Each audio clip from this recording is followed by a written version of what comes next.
कोणों के प्रकार।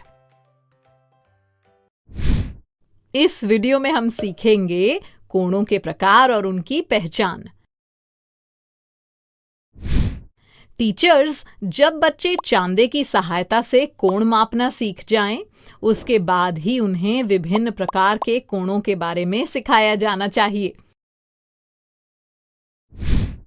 बच्चों, रोहन ने अपनी कॉपी में ये कोण बनाया।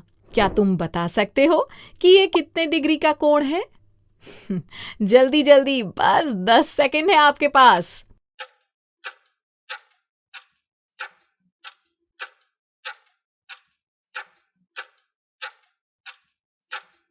आपका समय समाप्त हुआ। ये कोण है 75 डिग्री का। देखो, भुजा ओसी चांदे पर 75 डिग्री पर है ना? अच्छा बच्चों, इस डिग्री घड़ी को देखिए। इसे देखकर लगता है ना जैसे दो चांदे जोड़ दिए गए हों। एक चांदे में 180 डिग्री होते हैं, तो दो चांदों में 360 डिग्री होंगे ना?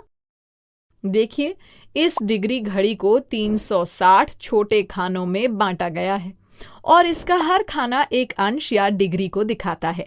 इसकी सहायता से हम उन सभी कोणों के माप देख पाएंगे जो इसके मध्य बिंदु पर बन सकते हैं। है ना मजेदार? हमने चांदे में देखा है ना कि उसमें दो घेरे होते हैं। अंदर वाले घेरे में दाएं से बाएं बढ़ते हुए कोणों की माप ली जाती है और बाहर वाले घेरे में बाएं से दाएं बढ़ते हुए कोणों की माप ली जाती है। बच्चों, इस डिग्री घड़ी में एक ही घेरा है जिसमें हम दाएं से बाएं बढ़ते हुए 0 से 360 डिग्री तक की माप ले सकते हैं। और इसी तरह ये डिग्री घड़ी देखिए, इसमें हम बाएं से दाएं बढ़ते हुए माप ले सकते हैं। अब हम मान लेते हैं कि इस मध्य बिंदु का नाम है O और इस भुजा का नाम है OA। अब सोचिए, इसी भुजा OA के ऊपर एक और भुजा OB होती तो कितने डिग्री का कोण बनता? 0 डिग्री का ना? देखिए, ये दोनों भुजाएं यानी किरणें एक दूसरे के ऊपर हैं, यानी दोनों भुजाओं के बीच कोई कोना नहीं बन रहा है, यानी 0 झुकाव तो बन गया ना? 0 डिग्री का कोण, इसे शून्य कोण कहा जाता है और इंग्लिश में इसे कहते हैं 0 एंगल। अच्छा, इसी 0 डिग्री के कोण को हम चांदे में दिखाएं तो ये ऐसा दिखेगा।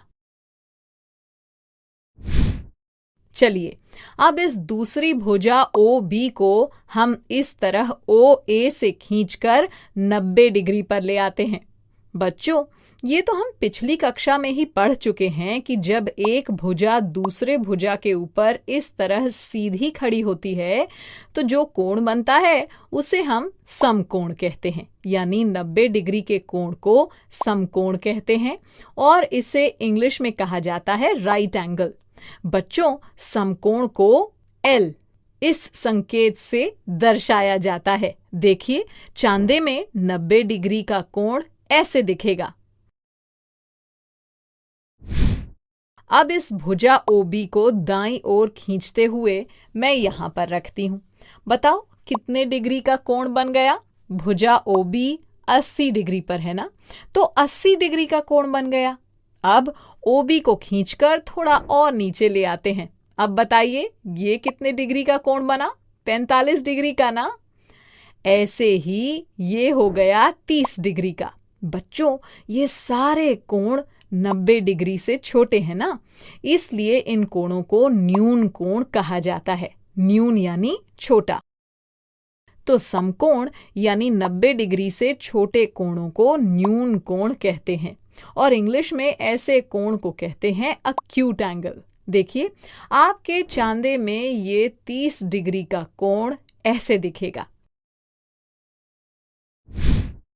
चलिए, अब इस भुजा OB को हम चांदे की आधार रेखा पर सटा देते हैं।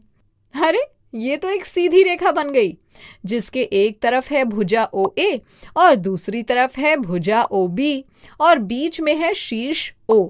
तो बताइए, इस कोण की दोनों भुजाओं के बीच कितनी जगह है? या कितना झुकाव है? 180 डिग्री का ना। बच्चों, दो भुजाओं के बीच बने 180 डिग्री के कोण को ऋजु कोण कहते हैं और इंग्लिश में इसे कहा जाता है स्ट्रेट एंगल। अब चांदे में 180 डिग्री के कोण देखें। ये देखिए। आप सोच रहे होंगे ना कि हम सीधे 90 डिग्री यानी समकोण से 180 डिग्री यानी ऋजु कोण पर आ गए। और समकोण और ऋजु कोण के बीच के कोणों का क्या? बच्चों, 90 डिग्री और 180 डिग्री के बीच के कोण अधिक कोण कहलाते हैं और इन्हें इंग्लिश में कहते हैं ऑब्ट्यूस एंगल। ठीक, जैसे अगर मैं भुजा OB को यहां ले आती हूं तो बताओ ये कितने डिग्री का कोण बना? 175 डिग्री का ना। ऐसे ही ये 160 डिग्री, ये 130 डिग्री का। ये कौन सा कोण हुआ? 110 का ना। और अगर OB को यहां ले आए तो ये बन गया 100 डिग्री का कोण। बच्चों, ये कोण और वे सभी कोण जो 90 डिग्री से 180 डिग्री के बीच में बनेंगे वे अधिक कोण कहलाए जाएंगे और यही 110 डिग्री का कोण चांदे में ऐसा दिखेगा। अब इस भुजा OB को 180 डिग्री से आगे लेकर चलते हैं। बच्चों, ऐसे कोण जो 180 डिग्री से बड़े हों और 360 डिग्री से छोटे वृहत कोण कहलाते हैं और इन्हें इंग्लिश में कहते हैं रिफ्लेक्स एंगल। जैसे अब बताइए ये कौन सा कोण है? 210 डिग्री है ना। ये 240 डिग्री, 270 डिग्री, 300 डिग्री, ये 330 डिग्री और ये 355 डिग्री। ये सब वृहत कोण है, समझे? बच्चों, चांदे में 180 डिग्री से बड़े कोण कैसे दिखेंगे? चांदे में तो 180 डिग्री तक की ही माप दी गई होती है। इसीलिए तो हमने कहा था कि ये घड़ी दो चांदे को जोड़कर बनी है। तो बस घड़ी के निचले अर्धवृत्त की माप हम नीचे वाले चांदे की मदद से लेंगे। देखिए, इस तरह चांदे को उल्टा रखकर। अब चांदे में जहां 10 डिग्री लिखा है वहां हो जाएगा 190 डिग्री, जहां 20 डिग्री लिखा है वहां हो जाएगा 200 डिग्री, 30 डिग्री हो जाएगा 210 डिग्री और इसी तरह से बढ़ते बढ़ते 170 डिग्री हो जाएगा 350 डिग्री और 175 डिग्री हो जाएगा 355 डिग्री। अब इससे आगे बढ़ते हैं और भुजा OB को 360 डिग्री पर रख देते हैं। अरे, ये तो 0 डिग्री के कोण की तरह ही दिख रहा है।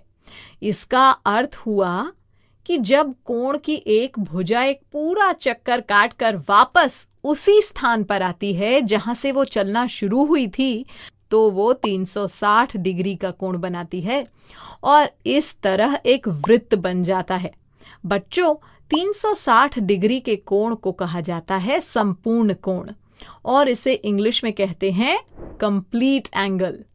देखिए, चांदे पर यह 360 डिग्री का कोण कैसा दिखेगा? अरे वाह, आपने तो चांदे की सहायता से पूरे 360 डिग्री की माप वाली घड़ी बना ली। बच्चों, अब तो आप कोणों के प्रकार समझ चुके हैं, तो क्या आप इस चित्र को देखकर बता सकते हैं कि इसमें कितने प्रकार के कोण बन रहे हैं? चलिए साथ में देखते हैं। ये कोण CBA या कोण ABC कौन सा कोण है? ऐसे ही कोण DEF या कोण FED। एक भुजा दूसरे के ऊपर सीधी खड़ी है, यानी 90 डिग्री का कोण बनाना। तो 90 डिग्री के कोण को क्या कहते हैं? समकोण। और समकोण को हम इस संकेत से दिखाते हैं, तो हम लगा देंगे ये संकेत। अब कोण MNZ या कोण ZNM को देखिए। ये कोण समकोण से बड़ा कोण दिखता है। ऐसे ही कोण ZYX और कोण XYZ भी समकोण से बड़ा कोण नजर आ रहा है। तो ये है अधिक कोण। अब कोण NZC या कोण CZN को देखिए। ये कोण समकोण से छोटा लग रहा है ना। और ऐसे ही कोण CZY या कोण YZC भी समकोण से छोटा लग रहा है, और समकोण से छोटे कोण न्यून कोण कहलाते हैं ना। तो ये कोण हो गए न्यून कोण।